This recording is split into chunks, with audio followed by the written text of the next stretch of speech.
Hey, what's up, guys? We're going to do a little bit of a table talk question here today. We put some stuff out on Instagram. You guys gave us back some questions, so I'm going to give Dave your questions. He's going to answer them directly for you. Now, Dave, the one thing, we're going to do this quick, so none of your 15-minute, 8-paragraph answers. Keep it short, keep it direct. We'll circle back later and give more direct answers, but for now, let's just do some quick stuff. So I can say first thing that comes to my mind, like rapid fire. First thing, I'm going to give it, you give me the answer. You Gotcha. keep talking too long, I'm going to give you a timer. Well, I don't know how much longer we can sit out here because your ugly ass already broke the table just by Hey, now looking at the glass. that's not my fault. That was not my fault. You looked at the glass and it broke. Jack Christie 01 says, hey brother, I'm 25, played rugby all my life and weightlifted for 10 years. I have osteoarthritis in both hips and have bad knees. Please could you give me some critical advice or options? I know you've been through the wars too. Ultimate appreciation. Quit. Okay. Ulrich Hilheim says, Westside training for strongman, yes or no? Yes. Johnson 2523, most efficient way to include strongman lifts into a powerlifting conjugate program.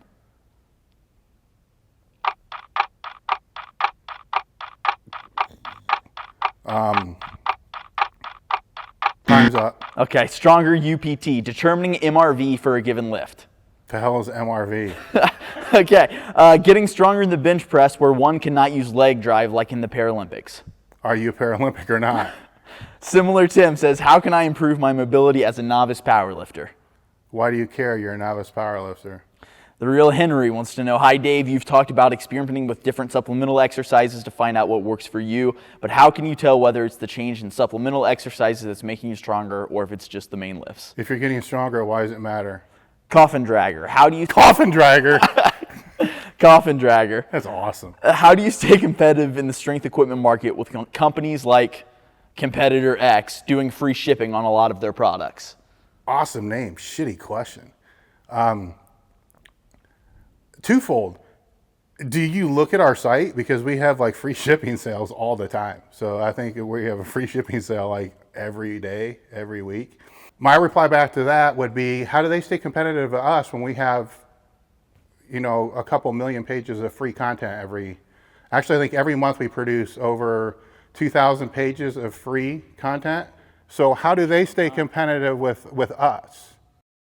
Great. Coach Spicer 42 wants to know, how do you best balance between dust and blast mode? You don't.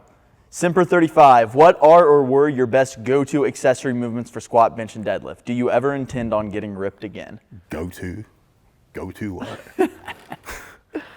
You do one on one side of the gym, then you go to the other side of the gym to do the other one. So that's the problem right there, because you got to go all the way across the gym. So you typically want to do you want your next exercise to be the exercise that's closest to the first. That way you don't have to travel that far. So that's the best go-to exercise, the one that's the closest in distance. What if you take the plates from one side of the gym and load the bar on the other side? Is that an extra workout?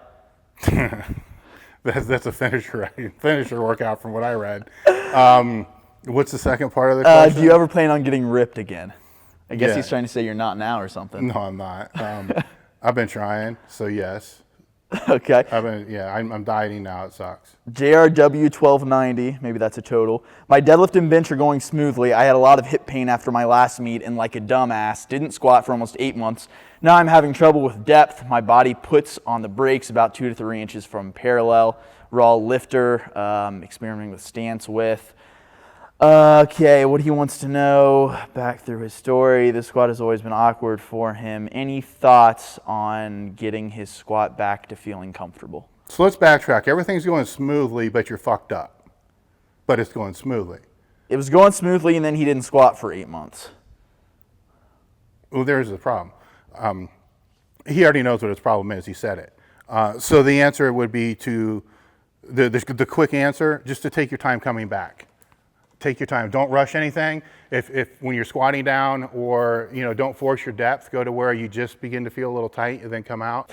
If it ends up being really high, don't worry about it. Just try to work it down slowly over time. If you box squat, just take like a ½ inch out of the box each time, but don't cross the pain threshold. Okay.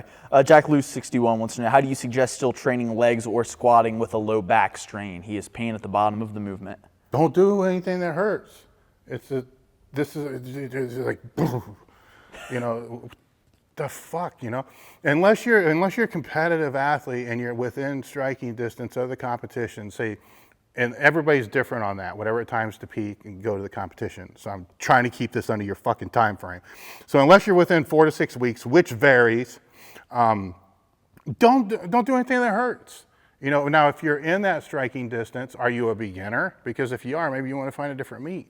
Now, if you're a professional or you're hired advanced or you're just dead set on doing this meet, then you got to find ways to try to train through the injury or around the injury. Right now, you just fix the injury. You know, I don't understand the mindset. Like, you know, Brighton B wants to know how to get about beginning geared lifting. He wants to start lifting in gear. Should he start with single ply, or if he plans to do multi-ply, should he just jump straight to that? It depends where he wants to compete ultimately in the end. So if he wants to compete in the IPF, then he's going to have to stay in single ply and stay in that all the way through and maximize that. If he wants to, you know, lift the biggest, I can't even say lift the biggest weights possible because some people lift more in single ply than they do multiply. But if he wants to end up being a multiply lifter, just jump straight, go balls deep, man, straight into the multiply. Why screw around with all the other stuff? Because A, it's going to add more expense. B, the learning curve is going to be different with the single ply and the multiply. And C, just ball up. You know, just throw all this shit on and start getting used to it, because the people who do the best converting from raw into geared lifting are the ones that go straight into the extreme gear because they don't know what it's like to use gear that's not that extreme. Milk Pancakes Yum. What? Milk Pancakes Yum is the guy's name. He wants to know your opinion on priorities in training for raw powerlifting. Can't answer because I'm lactose intolerant. No, that one there, the priorities. In powerlifting, that was one of the questions that I did look at beforehand. That is actually a question that I can answer all those other questions in my long day format and detail. That one I can't because I don't really know what he's asking. So I need him to resubmit the question in another way. The best way to explain it is submit it like you're sending it to a 4th grader, and then I'll understand because I don't really know what he means by priorities. Great. All right. That's it.